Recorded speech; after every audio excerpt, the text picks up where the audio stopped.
नमो भगवते वासुदेवाय।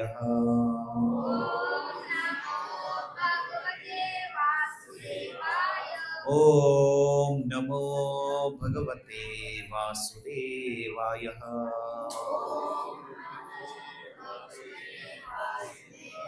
ओम नमो भगवते वासुदेवाय।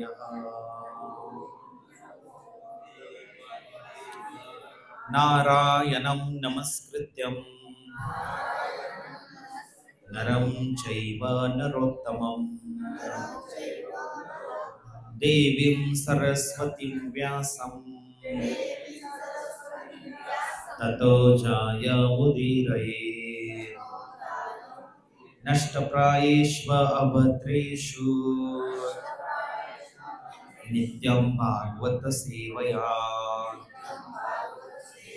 भगवतीर्उत्तम श्लोके भक्तिर्भवति नैष्ठिकी। कृष्णाय वासुदेवाय देवकी नंदनाय च नंदगोपकुमाराय गोविंदाय नमो नमः। सर्वांनी एक साथ म्हणायचं मंगलाचरण। ओम अज्ञानतिमिरन्धस्य ज्ञानाञ्जनशलाकया चक्षुरुन्मिलितं येन तस्मै श्रीगुरवे नमः। श्रीचैतन्यमनोभीष्टं स्थापितं येन भूतले स्वयं रूपः कदा मह्यं ददाति स्वपदान्तिकं। वन्देऽहं श्रीगुरोः श्रीयुतापदकमलं श्रीगुरुन् वैष्णवांच श्रीरूपं साग्रजातं सहगना रघुनाथान्वितं तं सजीवं साद्वैतं सावधूतं परिजनसहितं कृष्ण चैतन्यदेवं श्रीराधा कृष्णपादान् सहगन ललिता श्रीविशाखान्वितं च नमः। ॐ विष्णुपादाय कृष्णप्रेष्ठाय भूतले श्रीमते भक्तिवेदांत स्वामिनिति नामिने नमस्ते सरस्वते देवे गौरवाणी प्रचारिणे निर्विशेष शून्यवादी पाश्चात्य देशतारिणे नमो महावदन्याय कृष्ण प्रेम प्रदायते कृष्णाय कृष्ण चैतन्य नाम्ने गौरद्विषे नमः। हे कृष्णा करुणा सिंधु दीनबंधु जगत्पते गोपेश गोपिका कांत राधा कांत नमोस्तुते। तप्त कांचन गौरांगी राधे वृंदावनेश्वरी वृषभानुसुते देवी प्रणमामि हरिप्रिये। वाञ्छाकल्पतरुभ्यश्च कृपा सिन्धुभ्य एव च पतितानां पावनेभ्यो वैष्णवेभ्यो नमो नमः। जय श्री कृष्ण चैतन्य प्रभु नित्यानंद श्री अद्वैत गदाधर श्रीवासादि गौरभक्तवृंद। हरे कृष्णा कृष्णा कृष्णा हरे हरे हरे राम राम राम हरे हरे। मुखं करोति वाचालं पंगुं लंकायते गिरिं यत्कृपातमहं वन्दे श्रीगुरो दीनतारिणं परमानन्दमाधवं श्रीचैतन्यमीश्वरम्। हरे कृष्ण। तर आज एक विशेष उत्सव आपण साजरा करीत आहोत। आज कुठला उत्सव आहे माहिती आहे तुम्हाला? झुलन यात्रा। आणि दुसरा एक उत्सव आहे, कुठला?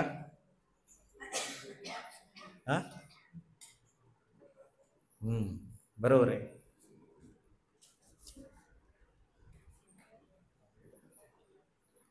बलराम पौर्णिमा किंवा बलराम जयंती, बलराम जयंती उत्सव की।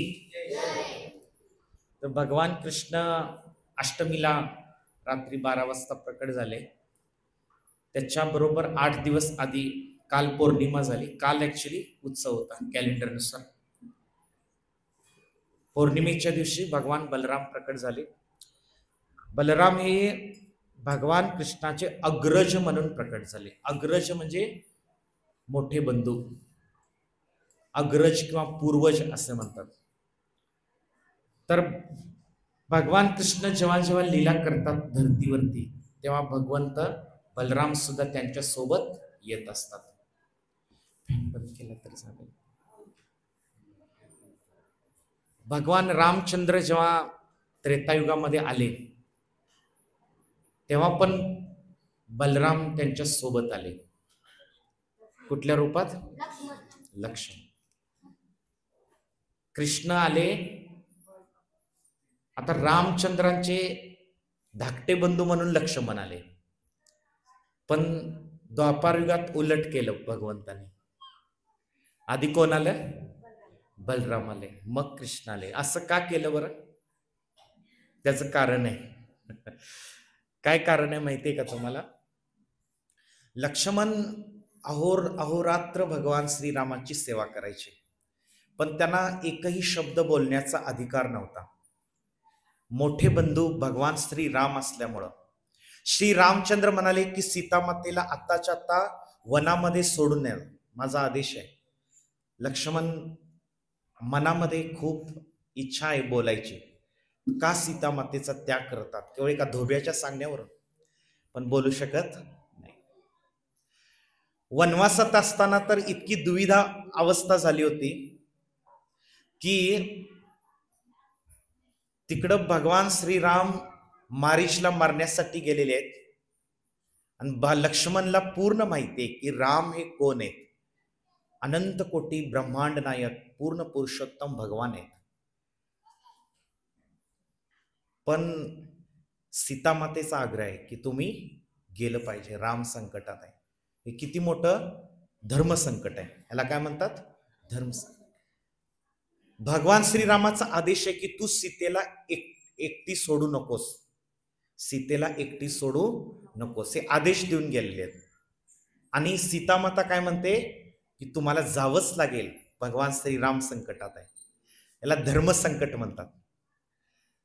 आणि त्यामुळं भगवान श्रीरामांच्याकडून पण बोलणी खावी लागली.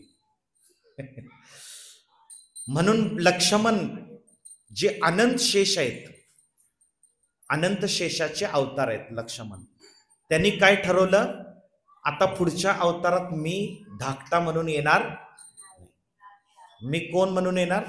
मोठा म्हणून येणार. म्हणून कृष्ण लीलेमध्ये बलराम जे आहेत, अनंत शेष जे आहेत, मोठ्या बंधूच्या रूपात आले. तर त्यांच्याच लीलेची आज आपण चर्चा करणार आहोत. आज थोडं भगवद्गीतेचा विषय आपण थोडा बाजूला ठेवू, भागवताचा विषय घेत आहोत, है ना. तर श्रीमद भागवताच्या 10व्या स्कंदामध्ये संपूर्ण कृष्ण लीला आता शुकदेव गोस्वामी राजा परीक्षिताला आरंभ करणार आहेत. परीक्षित महाराज काय म्हणतात? आता मला तुम्ही भगवान कृष्णांची कथा श्रवण करण्यासाठी संधी द्या, कारण ते भगवान कृष्ण ज्यांनी मी गर्भात असताना, आईच्या गर्भात असताना भगवान कृष्णाने माझं रक्षण केलं. कसं? तर अश्वत्थाम्याने ब्रह्मास्त्र सोडलं होतं. त्या परीक्षित महाराजांची आई, तिचं नाव उत्तरा, अभिमन्यूची पत्नी, आणि गर्भात होते परीक्षित महाराज. तवर अश्वत्थाम्याने ब्रह्मास्त्र सोडलं, आणि ते ब्रह्मास्त्र सोडल्यावरती हे जे अवतार आहे ती भगवंताच्याकडे धावा करत गेली. कृष्ण कृष्ण महाबाहो भक्ता नाम अभयंकर. भक्त काय करतो? संकटामध्ये कोणाचा आश्रय घेतो? भगवंताचा आश्रय घेतो. दुसऱ्या कोणाचा आश्रय घेणार?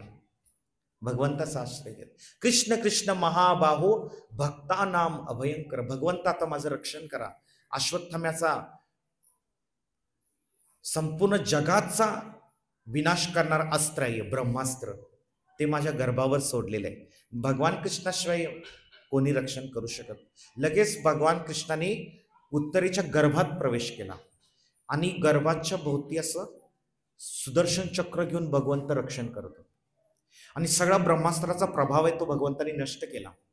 आणि गर्भात असताना परीक्षित राजाने भगवंताला पाहिलं होतं, माझं कोणतरी रक्षण करते सुदर्शन चक्र घेऊन. आणि ते परीक्षित महाराज बाहेर आल्यानंतर त्या व्यक्तीचा शोध घेत होते, कुठे आहेत कुठे आहेत कुठे आहेत भगवंत. आणि आता ते शुकदेव गोस्वामींना प्रार्थना करतायत की त्या भगवान कृष्णाची मला कथा सांगा. मग पहिला प्रश्न परीक्षित राजा काय विचारतात माहितीये? पहिला 7 ते 8 प्रश्न विचारतात. बाकी सगळे प्रश्न कृष्ण लीले संबंधित, भगवान कृष्णा संबंधित. पण पहिला प्रश्न जो आहे तो बलरामांविषयी. काय प्रश्न विचारला बलरामांविषयी? तर प्रश्न असा विचारला की हे संकर्षण म्हणून जाणले जाणारे पूर्ण पुरुषोत्तम बलराम आहेत, तर त्यांनी एकच पुत्र असताना, एकच जन्म घेतला असताना 2-2 माता कशा त्यांच्या? एकच बलराम आहेत पण त्यांना 2 माता कशा? हा प्रश्न त्यांनी विचारलेला. कोणी विचारला? परीक्षिताने, शुकदेव गोस्वामीने. कुतो देहांतर विना, देहांतर केल्या विना व्यक्तीला 2-2 माता कशा होऊ शकतात? देहांतर त्यांनी केलं नाही. आणि या प्रश्नाचं उत्तर शुकदेव गोस्वामी त्यांना दुसऱ्या अध्यायामध्ये देण्यास प्रारंभ करतात. आता ते काय सांगतात पहा, शुकदेव गोस्वामी काय सांगतात? बलराम तत्व विशद करतात. तर ते सांगतायत शुकदेव गोस्वामी की ज्या वेळेला कंस यादव संपूर्ण कुळाचा वैरी बनून आला होता आणि सगळ्या यादव वंशाला इतका त्रास देत होता, त्याने वसुदेव देवकीला साखळदंडाने बांधून कारागृहामध्ये डांबलं होतं आणि तिच्या 6च्या 6 पुत्रांचा नाश केला होता. जसं खबर जायची कंसाला की पहिला पुत्र जन्मलेला आहे, तसं कंस पाय आपटत यायचा आणि देवकीच्या मांडीवरती जे नुकतंच जन्मलेलं बाळ आहे त्याला खेचून घ्यायचा आणि निर्दयीपणे दगडावरती ठार करून टाकायचा. असं किती बालकांची त्यानं हत्या केली होती? 6. आता का बरं त्याने 6 बालकांची हत्या केली होती? कोण सांगेल? आकाशवाणी झाली होती. कोणी केली होती आकाशवाणी? योगमायेने. बरोबर आहे की नाही? काय होती आकाशवाणी? देवकीचा 8वा पुत्र तुझा वध करेल, तुझा नाश करेल. आता ते असल्यामुळे त्याला असं वाटत होतं की 8वा पुत्रच मारेल याची काही गॅरंटी नाही.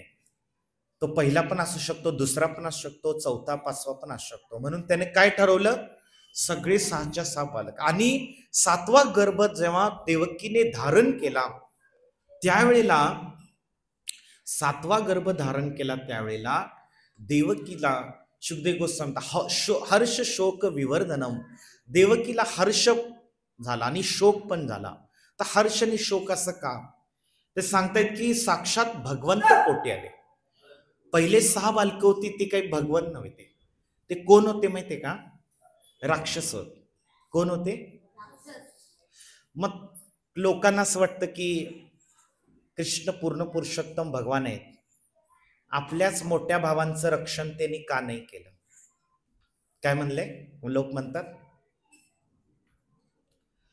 लोक काय म्हणतात? विचारतात की भगवान कृष्ण येण्याआधी 6 बालकं जन्माला आली, त्यांचं रक्षण का नाही केलं भगवंताने? तर प्रत्येकाच्या जन्माचा, मागच्या जन्माचा पूर्व इतिहास, कर्म सगळं वेगळं आहे. हे जे 6 पुत्र होते देवकीचे, त्यांना शाप मिळाला होता. त्यांचं कर्म तसं वाईट होतं. ब्राह्मणाकडून शाप मिळाला होता की जन्मल्याबरोबरच त्यांचा मृत्यू होणार आहे आणि ते कंसाच्या हातनंच मृत्यू होणार आहे, हे पण सांगितलं होतं. आणि कंस कोण होता त्याचा पण पूर्व इतिहास आहे. तो मागच्या जन्मात कालनेमी नावाचा राक्षस होता आणि या राक्षसाची ही 6 पोरं होती जी त्यानं मारली या जन्मात, ती त्याचीच मुलं होती. आणि ब्राह्मणाने शाप दिला की तू तुझ्या मुलांना स्वतः मारशील पुढच्या जन्मामध्ये. आता ते डिटेलमध्ये स्टोरी आहे, त्यात जात नाही आपण. पण प्रत्येकाचं कर्म आहे आणि ते कर्माची फळं प्रत्येकाला फेडावीच लागतात. भगवंतांनी दाखवून दिली, भगवंत त्यात हस्तक्षेप करत आणि त्यातनं त्यांचा उद्धारच झाला. कारण का, ज्यावेळेला माणूस दुःख भोगतो, कष्ट भोगतो, त्यावेळेला त्या पापातनं सुटका होत असते. आता ते मरून गेले म्हणजे त्यांचं पाप तिथं संपलं आणि त्यांचा उद्धार झाला. आणि ही 6 बालकं म्हणजे भगवान कृष्ण जेव्हा अष्टमीला प्रकट होतात, आविर्भूत होतात, तर आध्यात्मिक दृष्टीने आपल्यासारखे सर्वसामान्य भक्त आहेत, जे भक्ती करण्याचा प्रयास करत आहेत, जप करत आहेत, सत्संग करत आहेत, ज्यांना कळाले बाबा भक्ती केल्याशिवाय आपल्याला मुक्ती नाही, तर त्यांच्यासाठी भागवत काय सांगतं, भगवान कृष्ण या राक्षसांना का मारतात, किंवा ही जी 6 बालकं होती देवकीची त्यांना का मारलं कृष्णाने. तर साधकाच्या दृष्टीनं धडा शिकवतात भगवान. आपल्या हृदयात जर भगवान कृष्ण प्रकट व्हावेत, जन्माष्टमीचा खरा अर्थ काय आहे, भगवंतांना आपल्या हृदयात बोलवायचंय.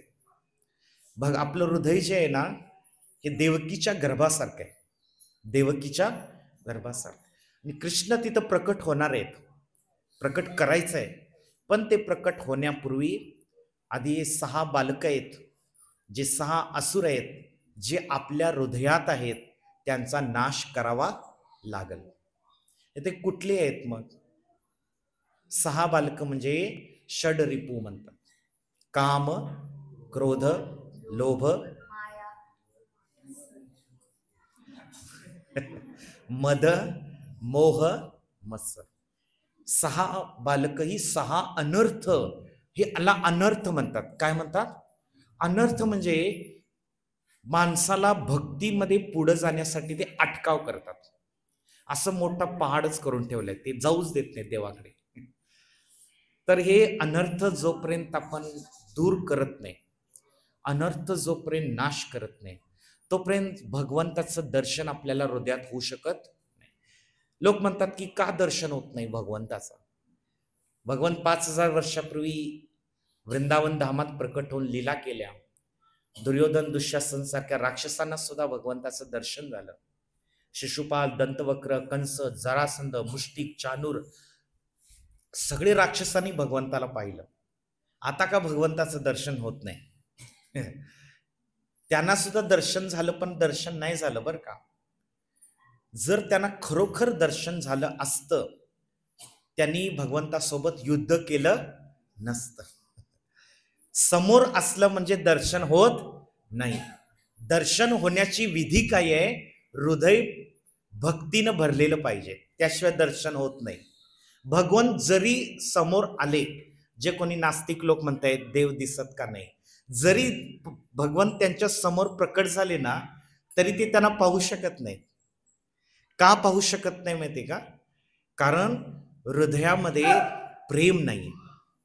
हृदयामध्ये प्रेमांजन छुरित भक्ती विलोचनेन संत सदैव हृदयेषु विलोकयंती. ब्रह्मदेव काय सांगतात की संत म्हणजे कोण? जे भगवंताचे शुद्ध भक्त आहेत, ज्यांच्या हृदयात भक्तीशिवाय दुसरी कुठली कामना नाही, दुसरी कुठली इच्छा नाही, त्यांना संत म्हणतात. म्हणजे काय? त्यांनी आपले हृदयातले 6 अनर्थ धुवून टाकलेले आहेत. 6 अनर्थ धुवून टाकणे याला हृदय शुद्ध करणं म्हणतात. हृदय शुद्ध करणं म्हणजे काय? 6 अनर्थ निघून जाणे, दूर होणं. तर अशा साधू संता निरंतर भगवंताचं दर्शन कसं होतं? तर त्यांनी प्रेमरूपी अंजन आपल्या डोळ्यात घातलेलं आहे. भगवंताविषयी प्रेम झाल्याशिवाय भगवंत कोणापुढे प्रकट होत नाही. कसं काय प्रकट होते? नाही प्रकट होत. असे करोडो जन्म जरी व्यक्ती तपस्या करत राहिला, पण प्रेम नसेल, करोडो जन्म तपस्या करू दे. राक्षस काय तपस्या करत नाहीत का? राक्षस लोक पण तपस्या करतात. हिरण्यकशिपूने 36,000 वर्ष तपस्या केली. किती? एवढं कोण करू शकते का? एका पायावर उभा राहून, अन्न पाणी काही ग्रहण न करता. आणि कंसाने पण खूप तपस्या केली होती, म्हणून त्याला 10,000 भातीचं बळ प्राप्त. जोक आहे का? 10,000 हत्तीचं बळ त्याला प्राप्त झालं होतं. अख्ख्या पृथ्वीचा तो सम्राट होता. आणि हे जे काही बकासूर, अघासूर, पूतना, तृणावर्त, त्यानंतर व्योमासूर, या सगळ्यांना त्याने पराभूत करून आपला गुलाम केलं होतं. त्यांना मारण्याच्या ऐवजी तो म्हणाला की माझे गुलाम बना, मी तुम्हाला जीवन सोडतो. मग हे सगळ्यांनी मान्य केलं. आणि मग ते काय, ज्यावेळेला भविष्यवाणी झाली की देवकीचा 8वा पुत्र मारेल, तेव्हा कंसाने काय केलं, यांचा उपयोग करून घेतला. हे जे गुलाम होते ना सगळे राक्षस, पहिला कुणाला पाठवलं? पूतनाला पाठवलं, मग शक्टासूर, मग तृणावर्त, मग वत्सासूर, मग आघासूर, मग बकासूर, हे सगळे भाऊ बहीणच आहे ते. यांना एक एक करून पाठवलं. आता जा गोकुळामध्ये आणि तो माझा कृष्ण जो माझा काळ बनून आलाय त्याचा तुम्ही खात्मा करून या. परंतु जसा राक्षस जायचा पण वापस परत यायचा नाही. मग यानं तो किती शक्तिशाली असेल कंस, की ज्याने अशा शक्तिशाली असुरांना आपलं गुलाम करून टाकलं, तर किती शक्तिशाली असेल. तर सांगायचा मुद्दा काय, तपस्या करून, शक्ती दाखवून, ऐश्वर्य दाखवून, आपल्यामध्ये बाकीच्या सर्व गोष्टी असल्या, भगवंताकडे आकर्षित होत नाही. भगवंत कशामुळे आकर्षित होतात? त्या साधकाच्या हृदयामध्ये किती भक्तिभाव आहे, किती प्रेमभाव आहे. अन्यथा भगवंत त्याकडे डुंकून सुद्धा पाहत नाही.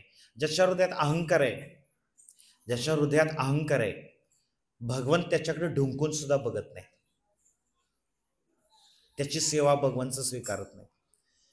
म्हणून ती भगवंताचं दर्शन प्राप्त करायचं असेल आपल्याला, तर आपलं हृदय पहिला शुद्ध करावं लागेल. येते का लक्षात? नुसतं म्हणून उपयोग नाही. भगवंताचं दर्शन का होत नाही? का होत नाही? अरे तुझी पात्रता नाही. का होत नाही? तुझी पात्रता नाही. पात्रता नाही म्हणजे काय? तुझं हृदय शुद्ध नाही. काम, क्रोध, लोभ असल्यावर भगवंत तिथं येत नाही. कसं येतील?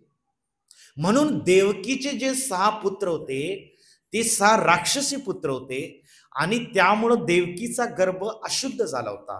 तो शुद्ध करण्यासाठी भगवान कृष्ण 8व्या नंबरला आले. ते येण्याआधी भगवंतांनी आपला स्वांश म्हणतात त्याला. भगवान कृष्ण आणि बलराम यात काही फरक नाही. ते बलराम पण भगवान आहेत आणि कृष्ण पण भगवान आहेत. फक्त दोघांच्या मध्ये फरक वर्ण आहे. भगवान कृष्ण सावळे आहेत आणि बलराम गोरेपान आहे. वृंदावनला कोण कोणी कृष्ण बलरामाचं दर्शन केलं? कसे आहेत कृष्ण कसे आहेत आणि बलराम कसे आहेत? आहे की नाही? आणि ते तसेच उभे आहेत. बघितलं तुम्ही विग्रह ना वृंदावन मध्ये, कृष्णाशे कमरेवरती हात ठेवून उभे आहेत विठ्ठलासारखे, एकच हात, एका हातात बासरी. बलरामाने आपला हात कृष्णाच्या खांद्यावर ठेवलेला आहे. आणि त्या परिस्थितीत ते वृंदावन मध्ये उभे राहायचे, सगळ्या ग्वालबालांचं खेळ, मजाक, मस्ती पाहायचे आनंदाने. तर कृष्ण आणि बलराम हे भगवान कृष्णाचं प्रथम विस्तार आहे. हे इतकं डीप आहे ना, हे इतकं म्हणजे ते विस्तार आणि ते अवतार, हे अवतारांचं शास्त्र एक फार मोठं चैतन्य चरितामृत नावाचा ग्रंथ आहे. त्यात खूप विस्ताराने दिले. मी थोडक्यात सांगतो तुम्हाला. बलराम भगवान कृष्णाचा पहिला विस्तार आहे. बलरामांच्या पासनं महासंकर्षण येतात. महासंकर्षण पासनं 3 विष्णू येतात. महाविष्णू, गर्भोदक्ष विष्णू, क्षीरोदक्ष विष्णू. आणि हे 3 विष्णूमय सृष्टीची रचना करतात. येते का लक्षात? आधी कारण ही सृष्टीची रचना जी आहे ना, ही सृष्टीची रचना करण्यासाठी बलरामच त्यात हस्तक्षेप करतात. म्हणून त्यांना बल असं नाव दिलेलं आहे. बल आणि राम. बल म्हणजे संपूर्ण आध्यात्मिक शक्तीचं अधिष्ठान बलराम आहे. आणि राम म्हणजे जे त्यांच्या संपर्कात जो कोणी येतो त्याला ते आनंदित करतात. राम या शब्दाचा अर्थ आहे आनंदाचा परम भांडार. कधी आनंद संपत नाही त्यांच्याकडे. राम म्हणजे काय? आनंद. म्हणून गर्गाचार्यांनी कृष्ण आणि बलरामांचा नामकरण संस्कार गोठ्यामध्ये केला गाईच्या. कारण ते कंसाला जर चुकून कळालं तर उगाच लोचा व्हायला नको. सगळीकडं वाऱ्यासारखी खबर पसरेल. कारण का कंसाला अगोदरच कळालेलं आहे की गोकुळामध्ये कोणीतरी बालक जन्माला आलेला आहे. म्हणून गुपचूपपणे नंद महाराजांनी काय ठरवलं की या दोन बालकांचा, दोन कोण, कृष्णाने, आता दोघांचं एक साथ नामकरण का केलं? कारण दोघांच्या मध्ये फारसं अंतर नाही. किती दिवसाचं अंतर आहे? 8 दिवसांचं आहे. बलराम पौर्णिमेला आले आणि कृष्ण अष्टमीला आले. त्यामुळे दोघांच्या सगळ्या बाललीला जे आहे त्यांचं एकत्रित वर्णन शुकदेव गोस्वामींनी 10व्या स्कंदात केलेलं आहे, वेगळं नाही. फक्त हे जे पहिले 10-12 श्लोक आहेत बलरामांच्या जन्माविषयी, त्यांच्या आविर्भावाविषयी विस्तृत वर्णन केलेलं आहे. ते काय वर्णन करतात? जसं मी पहिल्या सांगितलं की देवकीला हर्ष आणि शोक झाला, 7वा गर्भधारणा झाली, तेव्हा आनंद याकरिता झाला की भगवंत जिथं प्रकट होतात तिथं त्या जीवात्म्याला अतिशय आनंद होतो. पहिलं लक्षण काय आहे? भगवंत तुमच्या हृदयात येण्यापूर्वीच तुम्हाला अतिशय आनंद व्हायला लागेल. आणि तो भौतिक आनंद नाही, आध्यात्मिक आनंद आहे. त्यामुळे देवकीला अतिशय आनंद झाला. पण शोक पण का, चिंता पण का लागली? कारण का माझ्या 6 बालकांना जसं कंसाने मारलेले क्रूरपणे, तसं या बालकालाही कंस मारून टाकू शकतो. आणि ही जी विवंचना आहे ते गोलोक वृंदावनमध्ये जे कृष्ण आता पृथ्वीवरती अवतार घेणार आहेत तर त्यांना भगवान अपि विश्वात्मा, विश्वात्मा म्हणजे संपूर्ण ब्रह्मांडाचे आत्मा आहेत. आत्मा म्हणजे काय? तर त्यांना प्रत्येक जीवात्म्याच्या हृदयामध्ये, मनामध्ये काय चाललंय ते सर्व माहिती, कारण ते परमात्मा रूपामध्ये प्रत्येकाच्या हृदयात आहेत. आपल्या हृदयात परमात्मा रूपाने कोण आहे माहिती का? कोण आहे? परमात्मा रूपाने आपल्या हृदयात भगवंत आहे. आणि ते कधी आपली साथ सोडत नाहीत. ते वॉच ठेवून आहेत 24 तास आपल्यावरती. आपण त्यांच्यापासून काही लपू शकत नाही. आपण या दुनियेतल्या सगळ्या लोकांपासून सर्व काही लपू शकतो, पण त्याच्यापासून लपू शकत नाही. त्याला सर्व काही माहिती आहे. आपण त्यांना खोटं बोलू शकत नाही. आणि त्यांना म्हणतात शिरोदक्षाई विष्णू. शिरोदक्षाई विष्णू प्रत्येक जीवात्म्याच्या हृदयात प्रवेश करतात. गर्भोदक्षाई विष्णू प्रत्येक ब्रह्मांडात येतात. आणि महाविष्णूंच्या प्रत्येक रोमरंध्रातनं एक एक ब्रह्मांड येतात. आणि महाविष्णू भगवान कृष्णाच्या अंशाचे अंश आहेत. तर देवकीला चिंता वाटू लागली, म्हणून भगवान कृष्णाने जाणलं आणि योगमायेला बोलवलं. योगमाया दुर्गा देवी आहे. ती भौतिक सृजनाचं कार्य करते भगवंताच्या आदेशावरून. दुर्गा देवीचं कार्य काय आहे की मयि अध्यक्षेन प्रकृती सूयते सचराचरम. भगवान कृष्ण गीतेमध्ये म्हणतात माझ्या अध्यक्षतेखाली ही दुर्गा देवी प्रकृती आहे. ही प्रकृती ती अधिष्ठात्री देवता दुर्गा आहे. ती काय करते? या भौतिक सृष्टीचं सृजन करते. भगवान कृष्ण डायरेक्ट हस्तक्षेप करत नाहीत या भौतिक जगामध्ये. हालाकी त्यांच्या इच्छेशिवाय पान पण हलत नाही, पण ते तिथं हस्तक्षेप करत नाही. जसं एखाद्या संस्थेचा अध्यक्ष आहे, तो त्या संस्थेकडे वर्षभर फिरकत नाही, पण तिथला कुठलाही डिसिजन त्याच्या मर्जीशिवाय होत नाही. येते लक्षात? म्हणून भगवान कृष्ण काय म्हणतात? मय्या अध्यक्षेन प्रकृती सूयते सचरम. भगवान कृष्ण भौतिक जगाशी संबंध ठेवत नाहीत, ते नित्य आध्यात्मिक धामात. पण भौतिक जगामध्ये प्रकृती जी भगवंताची शक्ती आहे दुर्गा देवी, ती दुर्गा देवी कृष्णाच्या इच्छेशिवाय इथलं कुठलाही डिसिजन घेऊ शकत नाही. कुणाला कुठला जन्म द्यायचा, कुठला पापकर्माची कुठली शिक्षा, हे सर्व भगवंत ठरवतात. म्हणून प्रकृतीला भगवंतानी पाचारण केलं आणि भगवंतांना बोलवावं लागत नाही. भगवंतानी इच्छा केली, योगमाया हजर पुढं. योगमाया दंडवत प्रणाम करून भगवंतांना म्हणते की काय आज्ञा माझ्यासाठी? तर भगवंत पहिली आज्ञा देतात की तुला आता नंद गोकुळामध्ये जाऊन काय करायचं आहे की तुला देवकीच्या गर्भामध्ये जो माझा स्वांश आहे बलराम आणि संकर्षण या रूपात, त्यांची नावं पण भगवंतांनी सांगितली. संकर्षण असं बलरामांचं नाव आहे. काय आहे म्हणा? संकर्षण. संकर्षण हे नाव काय बलरामांचं? की त्यांना देवकीच्या गर्भातनं रोहिणीच्या गर्भात आकर्षित करण्यात आलं, म्हणून संकर्षण. रोहिणी कोण? हा, तोच परीक्षित महाराजांनी प्रश्न विचारला होता की बलरामांच्या दोन माता आहेत, एक देवकी आणि रोहिणी, आणि परीक्षित महाराजांनी प्रश्न विचारला होता की एकाच पुत्राच्या दोन दोन माता कशा काय होऊ शकतात? कारण बालक जे जन्म घेताना एकाच आईच्या गर्भातनं जन्म घेणार, दोन दोन माता कशा काय होऊ शकतात? तर शुकदेव गोस्वामी ही लीला कथन करतायत की योग मायेला भगवंतांनी गोलोकमध्ये आदेश दिला की तू आता काय कर, नंद गोकुळामध्ये जा, कंसाच्या कारागृहामध्ये देवकीच्या गर्भामध्ये माझा स्वांश आहे, तर तिथून त्याला रोहिणीच्या गर्भाची, रोहिणी कुठं आहे? नंद महाराजांच्या वाड्यामध्ये. तिथं का ठेवले वसुदेवानी? हे वसुदेव भार्या म्हटलेले. रोहिणी पण वसुदेवांची भार्या आहे, देवकी पण भार्या आहे. पूर्वी काही अशी बहुपत्नी म्हणजे राजे लोक अनेक पत्न्या करायचे, ते काही आताच्या सारखं नाही, हम दो हमारे दो असं नाही. राजे लोक कित्येक पत्न्या करायचे. वर कंसाच्या भयामुळे वसुदेवानी आपल्या दुसऱ्या पत्न्यांना कुठं ठेवलं होतं? गोकुळामध्ये, नंद महाराजांच्या संरक्षणाखाली. आणि रोहिणी माता तिकडे असताना योग मायला सांगितलं की तू आता त्या बालकाला कुठं स्थापित कर? रोहिणीच्या गर्भामध्ये.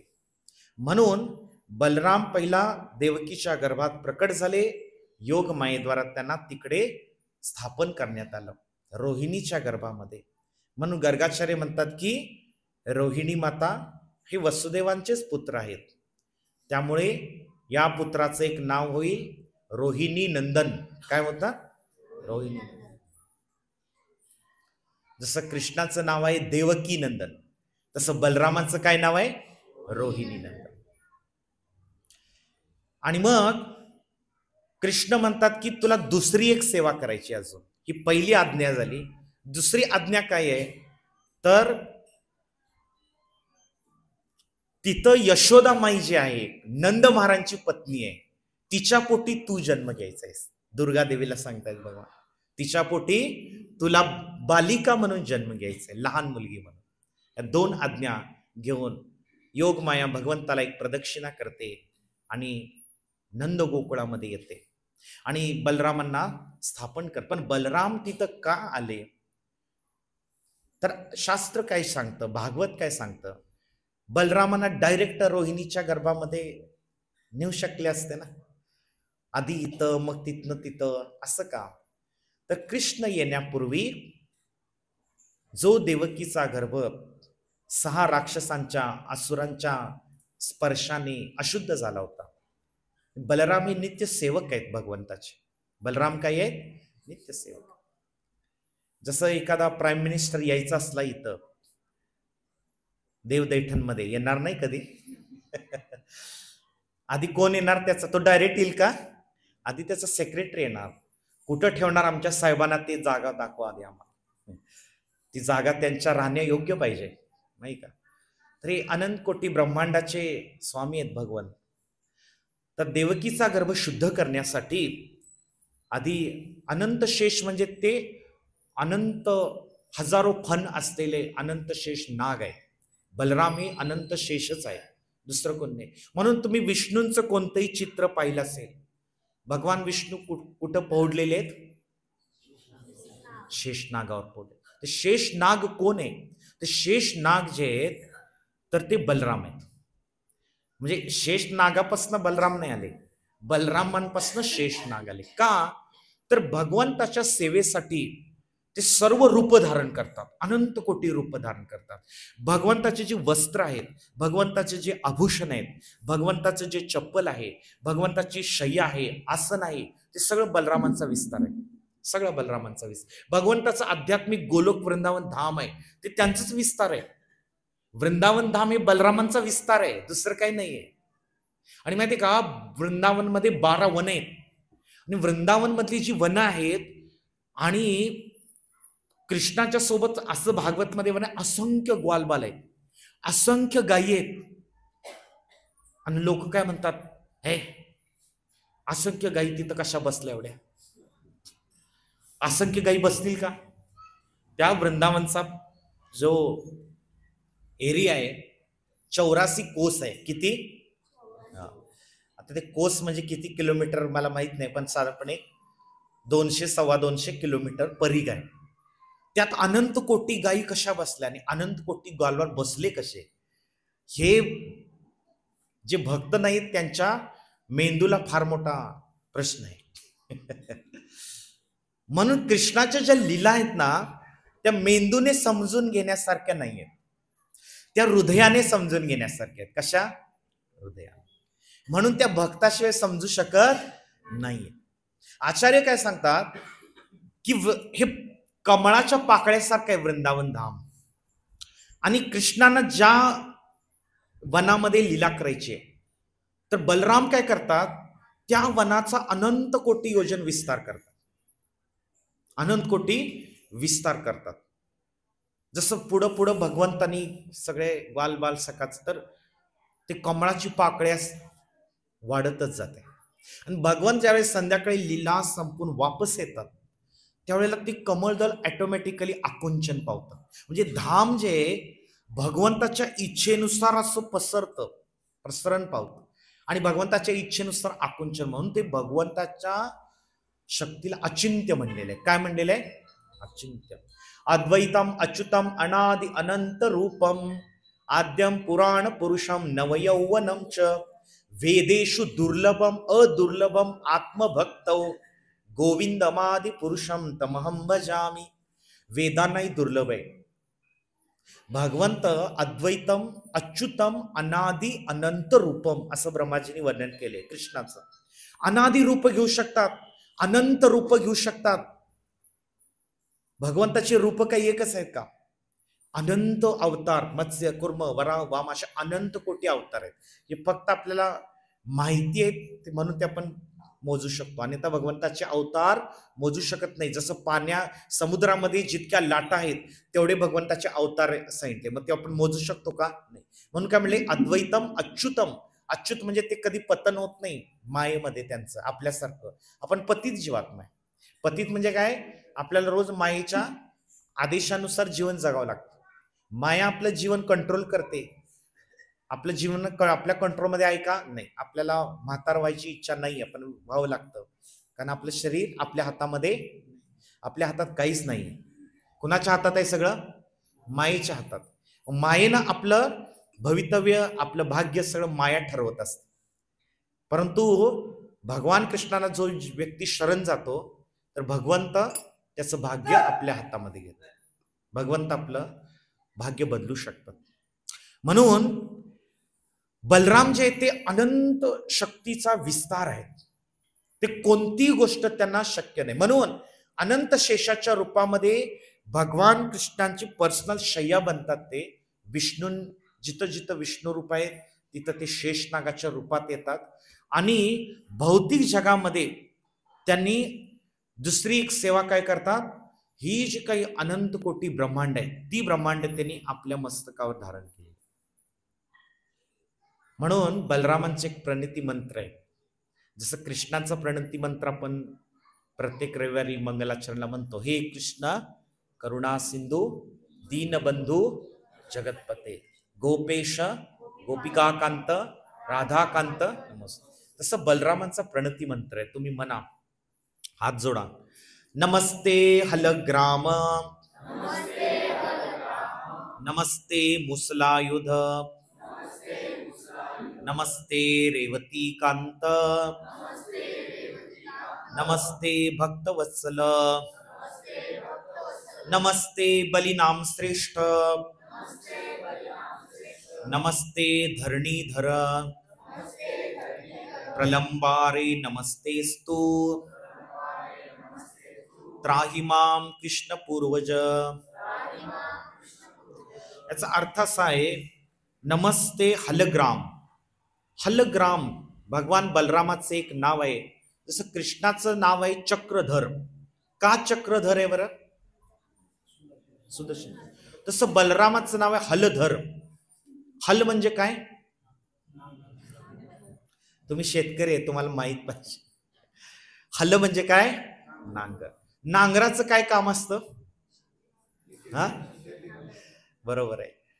त्याशिवाय पीक येणार नाही. जर नांगरट न करता जर आपण पेरणी केली, तसं करू शकत नाही, आहे की नाही. जमीन भुसभुशीत करणं आवश्यक आहे, तर त्यातली जी काही पोषक तत्व आहेत ती वर येतील आणि पिकाला मिळतील, आणि तर नाही मिळणार. तसं बलराम हे हल का घेतात? त्यांचं शस्त्र 2 शस्त्र आहे, कृष्णांचं एकच आहे चक्र, पण बलरामाची 2 आयुध आहेत. एक हल नांगर आणि दुसरा गदा. गदा. तर हल का म्हटलेला आहे? हल का घेतात? कारण बलराम हे गुरुतत्व आहे ते कृष्णच, पण साधकाच्या या भौतिक जगात ते जे लोक आहेत तुम्हासारखे जे भगवंताच्या पासून भटकलेले आहेत, त्यांना वापस आणण्यासाठी त्यांचं हृदय कठोर आहे, दगडासारखं. आता जी जमीन दगडासारखी आहे, मुरमाड, त्यामध्ये काही येईल का पीक? तिला आधी काय करावं लागेल? उकरावं लागेल. ते गुरु करतात. आपलं हृदय दगडासारखं आहे, नाम घे म्हटलं तरी घेत नाही. म्हणा सगळ्यांनी, हरे कृष्णा कृष्णा कृष्णा हरे हरे, हरे राम राम राम हरे.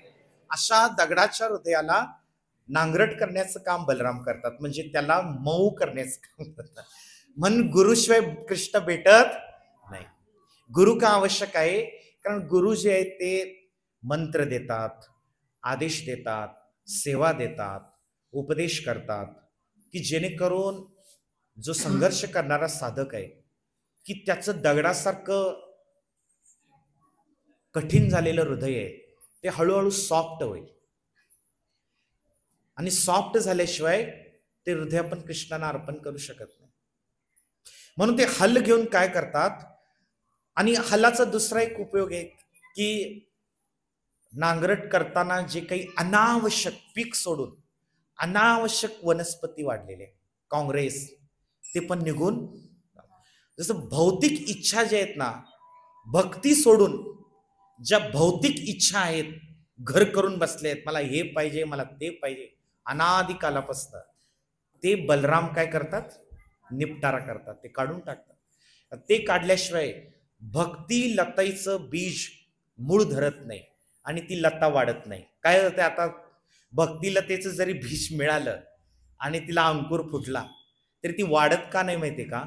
कारण बाकीचं ते काँग्रेस आणि तेच इतकं वाढलंय की त्या भक्ती लताला पोषण मिळत नाही. मग ते काढल्याशिवाय ती वाढेल का? काढल्याशिवाय वाढत नाही. म्हणून भगवान कृष्णापेक्षा सुद्धा साधकाच्या जीवनामध्ये गुरुचं जास्त महत्व आहे, गुरूंचं जास्त. आणि ते गुरूंना जी शक्ती प्राप्त होते, आपले आता जे वर्तमान गुरु दीक्षा देणार आहेत ते बलरामांचे प्रतिनिधी आहेत. बलरामांकडून त्यांना शक्ती प्राप्त होते, ती शक्ती आपल्याला प्राप्त होते. आध्यात्मिक शक्ती असल्याशिवाय आपण नामजप करू शकत नाही, भक्ती करू शकत नाही. आध्यात्मिक शक्ती बलरामांच्या शक्तीशिवाय साधक भक्ती करू शकत नाही. आपण दीन दुर्बळ लोक आहोत, दीन दुर्बळ लोक, पतित अधम पतित जीवा. तर गुरुच्या रूपाने बलराम काय करतात? शक्ती देण्याचा प्रयास करतात आपल्याला. त्यांची कृपा आहे ती, पण ती आपण स्वीकारली पाहिजे. गुरूंचा काही वैयक्तिक स्वार्थ नसतो. आपण 16 माळा जप केला म्हणजे काय त्यांना 16 लाख रुपये मिळतात अशातला काही भाग.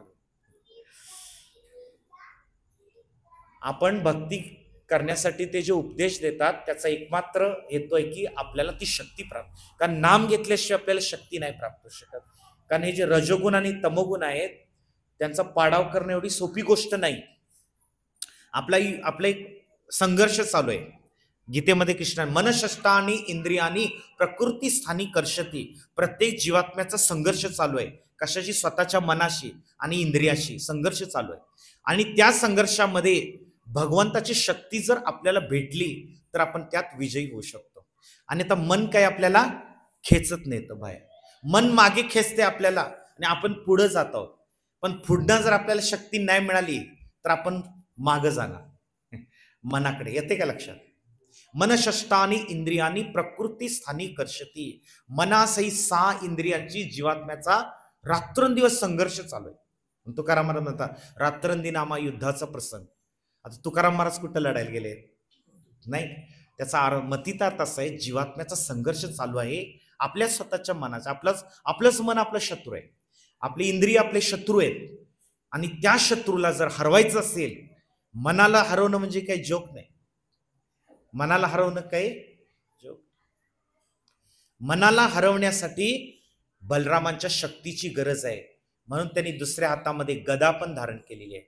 त्या गदेनं काय करतात, ते असुरांचा विनाश करतात, राक्षसांचा विनाश करतात. म्हणून त्यांना म्हटले हलग्राम हलधर केशवधृत हलधर रूप जय जगदीश हरे. असं नरहरी रूप आहे. हे दशावतार स्तोत्र आहे.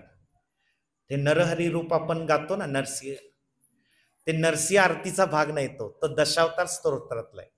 दशावतारामध्ये केशवधृत मीन शरीर, केशवधृत कुर्म शरीर, केशवधृत शुकर रूप, केशवधृत वामन रूप, केशवधृत भृगुपती रूप, केशवधृत राम शरीर आणि 8वा अवतार सांगितलंय बलराम. दशावतारातला 8वा अवतार बलराम आहे. लोक म्हणतात की 8वा अवतार कृष्ण आहे, तर कृष्ण नाही. 8वा अवतार कोण आहे? बलराम. मग कृष्ण कोण आहे? कृष्ण अवतार नाहीये. कृष्ण कोण आहे? अवतार घेणारे अवतारी व्यक्ती आहेत. एतेच अंशकला पुंस कृष्णस्तु भगवान स्वयं. शुकदेव गोस्वामी प्रथम स्कंदामध्येच क्लिअर करतात.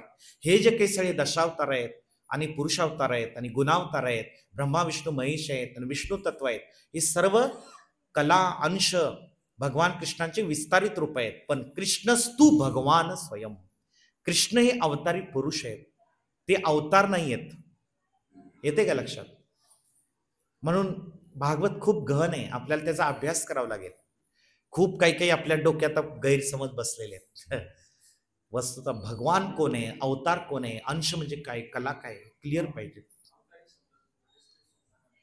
अवतारी म्हणजे जो अवतार घेतो व्यक्ती, त्याला अवतारी म्हटलेलं आहे. मग ते विष्णू रूपात येतात, मत्स्य रूपात येतात, कुर्म रूपात येतात, राम रूपात येतात.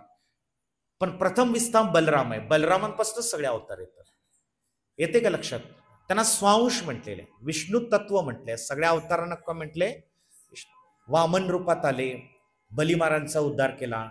नरसिंह रूपात आले, प्रल्हादाचं रक्षण करण्यासाठी. पण नरसिंह असो, वामन असो, राम असो किंवा मत्स्य, कुर्म, वराह, दत्तात्रेय, धन्वंतरी, सगळी भगवंताची रूप आहेत. विष्णू तत्व आहेत. मोहिनी मूर्ती विष्णू तत्व आहेत. शिव ब्रह्मा देवता तर ते देवतांच्या कॅटेगरीमध्ये, ते पण भगवंतापासून येतात. विष्णू तत्वच भगवंतापासून येतात. त्यामुळं बाकी सगळे जीव देवी देवता पण कृष्णापासूनच येतात, त्यात काही प्रश्न नाही. तर अशा प्रकारे बलराम जे आहेत प्रथम विस्तार आहेत. आणि जरी ते कृष्णाच्या सेवेसाठी अनंत रूप धारण करीत असले तरी बलराम जे आहेत ते कृष्णाच्या लीलेमध्ये काही राक्षसांचा पण वध करतात. जसं वृंदावनमध्ये भगवंतांनी अनेक राक्षसांचा वध केला, पण 2-3 असे राक्षस आहेत ते बलरामाने मारले, कृष्णाने नाही मारले. त्याचं पण कारण आहे, खूप डिटेल आहे श्रीमद भागवतम. इतकं त्यात सूक्ष्म सूक्ष्म गोष्टी निघतात. जसं पूतना, शक्टासूर, तृणावर्त, कालिया, या राक्षसांना भगवान कृष्णाने हे केलं. पण बलरामाने 2 राक्षसांचा वध केला. म्हणून त्या प्रणती मंत्रात आपण प्रलंबारे नमस्तेस्तु त्राही माम कृष्ण पूर्वज. प्रलंबारे असं भगवंताचं पण एक नाव आहे बलरामांचं. प्रलंबारी म्हणजे काय? प्रलंब आणि अरी. अरी म्हणजे शत्रू. प्रलंबाचा जो अरी आहे त्याला प्रलंबारे असं म्हणतात. प्रलंब कोण आहे? तर प्रलंब हा एक कंसानं पाठवलेला राक्षस होता वृंदावनमध्ये. आता प्रलंब असुर आणि धेनुकासूर, तो गाढवाच्या रूपात होता तिथं. धेनुकासुराला कंसाने पाठवलं नव्हतं, तो तिथंच ठाण मांडून बसला होता. तालवन नावाचं एक 12 वनामध्ये वृंदावनमध्ये तालवन आहे. आज पण आहे तिथं तालवन. ते तालवन जे तो हा धेनुकासूर नावाचा असुर आहे, राक्षस, तो कब्जा करून बसला होता. आणि ते मोठमोठे ताल वृक्ष होते आणि त्याला असे गोड फळं यायचे आणि तो एकही फळ कोणाला द्यायचं नाही, खाऊ द्यायचं नाही. तिथं गेला की त्याला तो ठार करायचा. माणसांना नाही, पशुपक्ष्यांना पण तिथं येऊ द्यायचं नाही. पशुपक्षी सुद्धा त्या तालवनात जायचं धाडस करत नव्हते, एवढी त्याची दहशत होती. आणि तो खूप पॉवरफुल होता. आणि होता कुठल्या रूपामध्ये माहितीये? गाढवाच्या रूपात. असे वेगवेगळे रूप धारण करते, मायावी असतात. आगासूर आला होता अजगराच्या रूपामध्ये, अशी 10 मैल लांब जीभ काढून बसला होता. आणि ती ग्वालबालानं वाटला, ही गुफा आहे वाटतं, चला गुहेमध्ये जाऊ.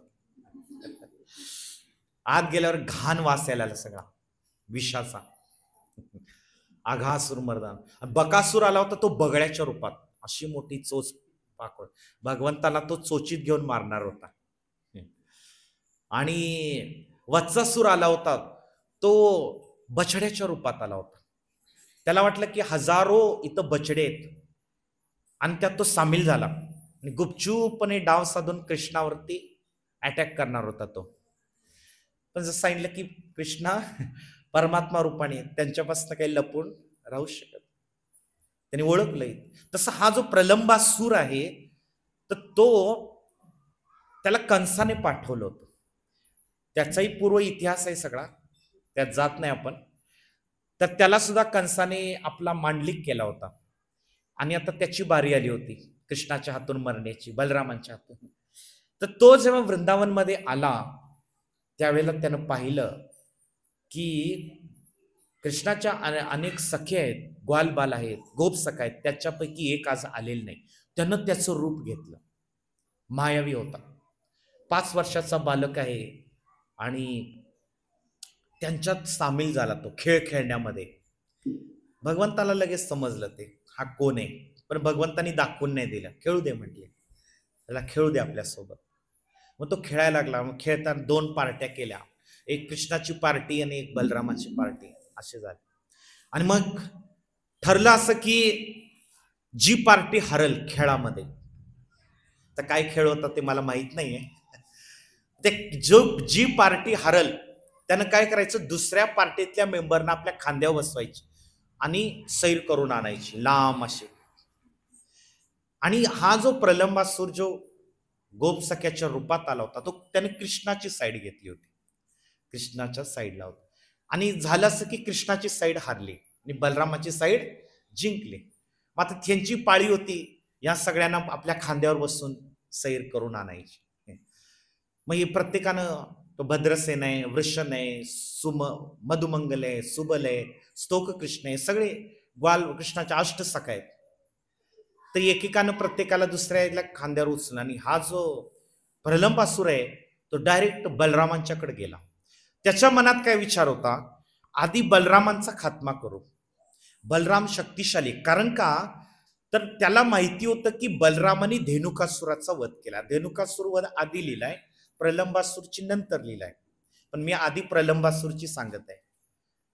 तर प्रलंबासूर त्याला माहिती होतं की बलरामाला आधी मारलं पाहिजे, तो शक्तिशाली आहे फार. मग कृष्ण काही आपल्या हातामध्येच आहे, तो कुठे जात नाही. मग बलरामांना तो खांद्यावर घेतला आणि पळायला लागला अरण्यामध्ये, जंगलामध्ये. आता बलरामाला वाटलं की आता थांबल, मग थांबल, यू टर्न घेईल. तो काही थांबायला तयार नाही, लांब घेऊन चालला. ते थांब थांब थांब म्हणतात, मित्रा थांब, मित्रा थांब. तो कशाचा थांबतोय? आणि मग ते बलरामांना शंका यायला लागली, काहीतरी गडबड आहे असं वाटतं त्यांना. आणि मग ते असुर जो आहे प्रलंबासूर, तो आपलं मूळ रूप धारण करायला लागला. इतकं उंच आकाशामध्ये त्याचे केस जे होते ते आकाशापर्यंत गेले होते, किती किलोमीटर तो एवढा. आणि भगवंत त्याच्या खांद्यावर बसलेत बलराम. भगवंत आवाज झाले, हा राक्षस आहे, आता ग्वालबालाच्या सख्याच्या रूपात आला होता. पण जसं मी सांगितलं की अनंत शेषाच्या रूपामध्ये जे बलराम अनंत कोटी ब्रह्मांड, जसं मी पण प्रणती मंत्र म्हणलं, धरणीधर, नमस्ते धरणीधर, बलरामांचं एक नाव धरणीधर काय आहे? कारण धरणीला त्यांनी आपल्या मस्तकावर धारण केले. धरणी म्हणजे नुसती पृथ्वी नाही, ही पृथ्वी म्हणजे ब्रह्मांडामध्ये एका चेंडू सारखी आहे. ब्रह्मांडाला त्यांनी धारण केलेलं आहे. ब्रह्मांडाचा विस्तार पण सांगितलेला आहे, म्हणजे नुसतंच असं मोघम मध्ये नाही लिहिलंय. ब्रह्मांडाचा विस्तार सांगितलेला आहे 500,000 दशलक्ष योजन. त्याच्यावर झिरो द्यायचं म्हटलं तर इथून तिथं लाईन लावायचं किलोमीटर मध्ये, ते कॅल्क्युलेटर मध्ये बसणार नाही एवढं ब्रह्मांड. पण बलराम जेव्हा आनंद शेषाच्या फण्यावरती ब्रह्मांड धारण करतात तेव्हा त्यांना फक्त जसं आपल्या मस्तकावर केसामध्ये जर एखादा मोहरीचा दाना कोणी ठेवला तर आपल्याला किती ओझं असेल का मोहरीचा दाना, तसं बलरामांना एक एक ब्रह्मांड म्हणजे एका मोहरीच्या दाण्याप्रमाणे, म्हणजे त्यांची शक्ती किती अफाट आहे विचार करा. आणि त्यांच्यासाठी हा राक्षस म्हणजे काय आहे? त्यांनी काय केलं? असं आपली मूठ आवळली, ते खांद्यावरच आहेत त्यांनी प्रलंबासुराची अशी मूठ आवळली आणि जोरात त्या राक्षसाच्या डोक्यावरती हाणली आणि त्याच्या डोक्याचे 2 तुकडे झाले. बोलो कृष्ण बलराम की. आणि तो राक्षस कोसळला धूळ. त्याच्या अंगाखाली 5-50 वृक्ष चिरडून गेले, मोठमोठी झाडं. एवढा मोठा राक्षस होता, पण रक्त ओकून मरून पडला. ते सगळे एवढा मोठा आवाज कसला आला, सगळे पळत आले. मग बाल आणि कृष्ण काय झालं काय झालं काय बघताय तर असा राक्षसाचं धूळ पडलेलं आहे. मग बलरामांचं सगळे गुणगान करायले, देवी देवता आकाशातनं पुष्प वर्षाव करायले. एवढा मोठा राक्षसाला मारलं भगवंतानी. देवता का खुश होतात? कारण हे राक्षस त्यांना त्रास देतात तिथं. हे राक्षस जे आहेत कंसापासनं ते सगळे राक्षस, म्हणून तर देवताच तिथं गेले होते क्षीरसागरावरती की भगवंता आता राक्षसांचा उत्पात फार झालाय पृथ्वीवरती, कृपा करून अवतार घ्या. मग भगवंतानी त्याला सांगितलं की मी अवतार घेणार आहे, तुम्ही चिंता करू नका, वापस जावा. म्हणून भगवंतानी हे सगळं एक एक करून सगळ्या राक्षसांचा वध केलेला आहे. म्हणून प्रत्येक वेळेला ते पुष्पवृष्टी करायचे, कारण का आपल्या मार्गातला एक अडचण गेली त्यांना त्रास द्यायचे स्वर्गात जाऊन. तर या जगामध्ये कोण सुखी नाही, देवता पण सुखी नाही, त्यांनाही सतत त्रास आहे कोणाकडनं तरी. तर हा जो प्रलंबासुर आहे, म्हणून बलरामांचं एक नाव प्रलंबारी आहे. आणि दुसरा एक राक्षस त्यांनी मारला धेनुकासूर, तो गाढवाच्या रूपात होता. तर तो तालवनामध्येच कब्जा करून बसला होता आणि तिथलं कुणाला फळ खाऊच द्यायचं नाही. साधं एखादं बालक गेलं तरी त्याला एक फळ द्यायचं नाही, त्याला ठार करून टाकायचा, इतका दुष्ट. तर त्याला सुद्धा कसं मारलं तर बलरामानी. तरी ग्वालबाल जेव्हा तिथं जवळपास गेले असताना, गोवर्धन मथुरेच्या मध्ये तालवन, तर तिथं एक ग्वालबाल इच्छा करतात की पूर्व दिशेवरून एक असं मंद वारा येत आहे, त्या वाऱ्याबरोबर त्या फळांचा वास येत आहे आणि आम्हाला ती फळं खायची इच्छा झाली आहे. मग का नाही खाऊ शकत? नाही खाऊ शकत कारण तिथं तो असुर बसलेला आहे, तो कुणाला येऊ देत नाही. असं चला म्हणले बघूया काय करतोय तो. बलराम गेले, पहिला बलराम गेले आणि तालवनात असं झाड गदा गदा गदा गदा हलवती, सगळी फळं पडली. त्या आवाज गेला, तो तिकडे बसला होता, तो असा इतका जोरात पळत पळत पळत आला. गाढव कसं पळतं बैठले तसं ते पळत आला आणि झटकन त्याने यू टर्न घेतला. काय यू टर्न घेतला? गाढव काय करतं? बैठले, कुठल्या पायाने लात मारत? तो पुढं येऊन असं नाही मारला त्याने, पळत आला खूप लांबनं, पण भगवंताच्या जवळ आलं वळाला आणि जोरात मागच्या पायाने भगवंताच्या छातीवरती लात मारली, त्याने जोरात लात मारली. पण ते बलरामाला आहे ना असं वाटलं की कोण त्यांच्या छातीवर फुल मारत आहे. असं वाटलं त्याला छातीवर फुल मारत. त्यांना काय फरक पडणार आहे?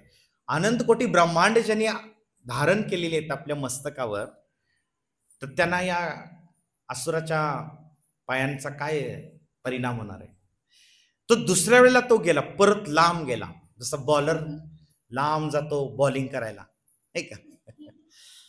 तो पुन्हा पळत पळत पळत पळत आला, पुन्हा यू टर्न घेतला आणि लात मारला. तो बलरामाने त्याचा पाय पकडला आणि पाय पकडून असं आकाशामध्ये जोर जोरात इतकं गोल गोल गोल गोल फिरवत, ते गोपन फिरवतात तसं, तर तिथंच त्याचा प्राण गेला.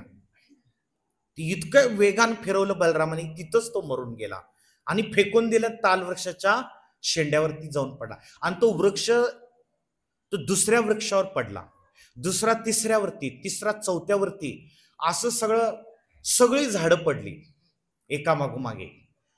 आणि सगळं ते फळांचं सगळं असं अंतरूनच झालं त्या ह्याच्यामध्ये. आणि त्याचे साथीदार पण ती गाढवं होती. त्यांनी बघितलं की आपला सरदार मेलाय, ते सगळे पळत आले आणि कृष्ण बलरामावर अटॅक करायला. आणि सगळ्यांनी मिळून कृष्ण बलरामावर अटॅक केला. मग दोघांनी एकेका गाढवाला तसंच असं फिरवून फिरवून एकेका वृक्षावर फेकून दिलं आणि अंततोगत्वा सगळे असे धूळ त्या झाडांवरती पडलेले त्या गाढवांचे. अशा प्रकारे प्रलंबासुराचा आणि धेनुकासुराचा भगवान बलरामाने वध केला. तर ते का, त्या दोघांचाच वध का केला, तर भागवत सांगतं की हे दोन राक्षस आपल्या हृदयामध्ये रजोगुण आणि तमोगुणाचं प्रतिनिधी आहे. आणि बलराम हे गुरुतत्व आहे. गुरुच्या माध्यमातच या राक्षसांचा वध होऊ शकतो. कृष्ण तिथं बाजूला राहिले, कृष्ण बॅक साईडला राहिले, बलरामांना त्यांनी पुढं केलं. कारण हे दोन राक्षस जे आहेत, त्यात त्याची दुसऱ्या पण लीला आहेत, त्यांच्या त्या राक्षसांच्या मागच्या जन्मातल्या पण कथा आहेत. तेवढा वेळ नाही आपल्याकडे सांगायला. कृष्णाने त्यांना का नाही मारलं, बलरामानीच का मारलं, त्याच्या पाठीमाग पण लीला आहे. तर रजोगुण आणि तमोगुण जो आहे तो खाली खेचतो माणसाला, पाप कर्म करायला भाग पाडतो, भोग करायला भाग पाडतो. तर जेवढा व्यक्ती गुरुच्या आदेशाला चिकटून राहील तेवढा व्यक्ती रजोगुण तमोगुणापासून मुक्त होऊ शकतो. आणि आता फार कठीण आहे. रजोगुण म्हणजे काय, रजोगुण म्हणजे माणसाला भोग करण्यासाठी बाध्य करतो, आणि तमोगुण हा आळस, प्रमाद, निद्रा आणि तामसिक वृत्ती ज्याला आपण म्हणतो, अज्ञान. गाढवे अज्ञानाचं प्रतीक आहे, नाही. एखादा मूर्ख व्यक्ती त्याला आपण काय म्हणतो, एक गाढवा, गाढव मूर्ख प्राणी आहे. तसं अज्ञान जीवात्म्याच्या हृदयात आहे, ते गुरुच्या ज्ञानाने, गुरुच्या कृपेनेच दूर होऊ शकतं. हे दोन राक्षस आपल्या मनामध्ये, हृदयामध्ये, ते कधी मरतील, जेव्हा व्यक्ती गुरुचा आश्रय घेईल. ते बलराम गुरुतत्व रूपात आहेत. म्हणून भागवत खूप सूक्ष्म शिकवण देतं. भागवत वरवरनं अभ्यास करण्यानं नाही आहे. ज्याला खरोखर शुद्ध भक्ती प्राप्त करायची आहे त्यांच्यासाठी भागवत. तर अशा भागवतामध्ये खूप सुंदर लीला आहेत. बलरामाच्या आणखी खूप लीला आहेत, आपल्याकडे वेळ नाही तेवढा सांगण्यासाठी. तर आजच्या दिवशी बलरामांना प्रार्थना काय केली पाहिजे की ती शक्ती प्राप्त व्हावी आपल्याला. आपल्या जे अनर्थ आहेत, रजोगुण तमोगुणाचे अनर्थ आहेत, त्यांचा नाश करावा भगवंतांनी, आणि आपल्याला भक्ती करण्यासाठी शक्ती प्राप्त व्हावी. भक्ती करण्यासाठी शक्ती प्राप्त, सत्वगुण आवश्यक आहे. सत्वगुण जेवढा व्यक्तीमध्ये जास्त आहे तेवढा तो व्यक्ती अधिक भक्ती करू शकतो. तर अशा प्रकारे बलरामांच्या चरणी आपण प्रार्थना करूया की आपल्याला आध्यात्मिक शक्ती प्राप्त हो. एकदा आपण हरे कृष्ण महामंत्र म्हणूया. हरे कृष्णा कृष्णा कृष्णा हरे हरे, हरे राम राम राम. जप करायचा का?